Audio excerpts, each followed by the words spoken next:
Når man trækker splitten, så ændrer alt sig.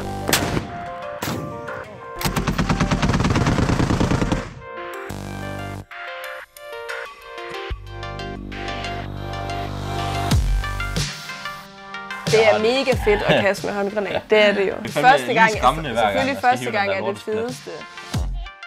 Da vi snakkede om våben, der står man også bare lidt og tænker, ja, det er da bare en håndgranat, den trækker lige splitten, og så kaster jeg. Men når man trækker splitten, så ændrer alt sig, fordi der ved man, hvis man åbner hånden eller taber den. En blastzone, det er 30 meter. Altså alle de 30 meter omkring det der lille væsen, du har i din hånd, det forsvinder bare.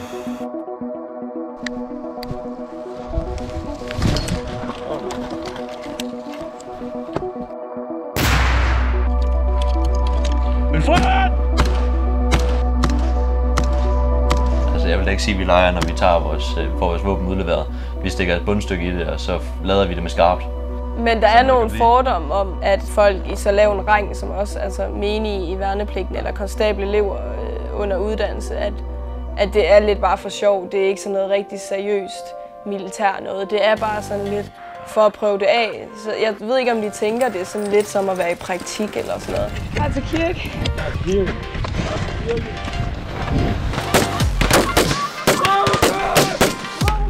Forventer fjenden er på vej ind i vores område! Det er jo ikke for at lege, at vi laver om på afstand, eller vi laver om vi går imellem hinanden, eller gruppesammenhæng, eller i enkelt sammenhæng. Det er jo sådan, vi vil blive indsat og skal bruge det. Det er jo taktiske manøvrer, det hele.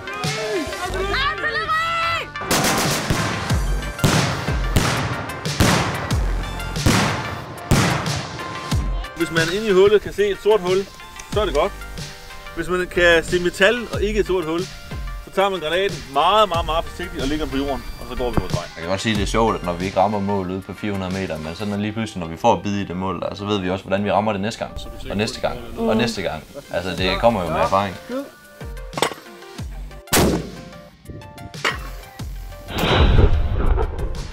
Vi når et niveau, hvor man måske ikke tænker over, hvor farligt det er. Nej. Det gør vi ikke, fordi vi tænker bare over, at det er vores arbejde. Det sidder bare i hænderne og i armene, hvordan du håndterer det. Din tommelfinger er vant til at sikre geværet hele tiden, når du tager det ned fra skiven af og sådan noget. Så jeg tror, man stoler på hinanden og på sig selv. Ja, tak.